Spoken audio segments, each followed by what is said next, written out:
ბუკნარში მომხდარი რელიგიური დაპირისპირების შემდეგ კონფლიქტის საბოლოო დეესკალაციისთვის სამოქალაქო სექტორი რელიგიის თავისუფლების სფეროს ფუნდამენტურ რეფორმას ითხოვს.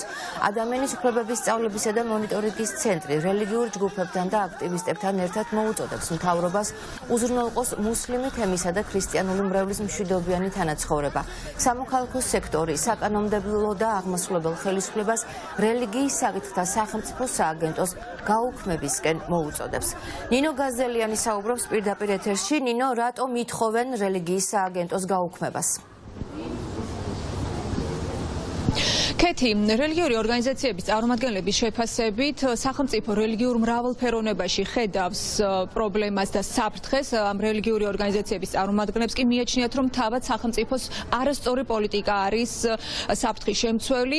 რელიგიის საკითხთა სახელმწიფო სააგენტო კი არის სწორედ სახელმწიფოს პოლიტიკის გამტარებელი. ხელისუფლებას გააცნობიეროს მისი პოლიტიკის პრობლემურობა, სისტემური ჩავარდნები და დაიწყოს ღია და დემოკრატიული რეფორმის პროცესი, რაც ჩვენი შეფასებით პირველ რიგში მოითხოვს რელიგიის საკითხთა სახელმწიფო სააგენტოს გაუქმებას, რომელიც გახდა ბარიერი ამ საკითხებზე სალაპარაკოთ, ამ საკითხებზე სახელმწიფო უწყებებთან რათა დისკუსიის გასახსნელად. ის ახშობს ყველა მცდელობას დისკუსიისა.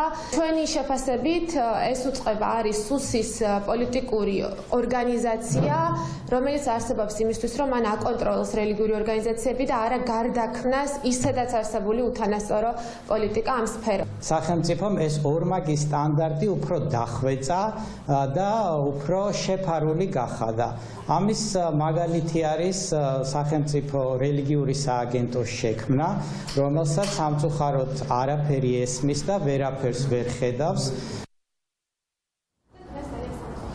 სამოქალაქო სექტორისა და რელიგიური ორგანიზაციების წარმომადგენელთა ერთ-ერთი მთავარი მოთხოვნა არის, რომ გაუქმდეს რელიგიის საკითხთა სახელმწიფო სააგენტო, თუმცა რა სახის უნდა იყოს მომავალში მსგავსი სააგენტო თუ საბჭო, ამაზე მათი აზრით საჭირო არის კონსულტაციები კომპეტენტური პირების ჩართულობით. ისინი საკუთარ მოთხოვნებს უახლოეს დღეებში უკვე გადაუგზავნიან წერილობით პრემიერ გახარიას და პარლამენტის თავმჯდომარეს თალაკვაძეს.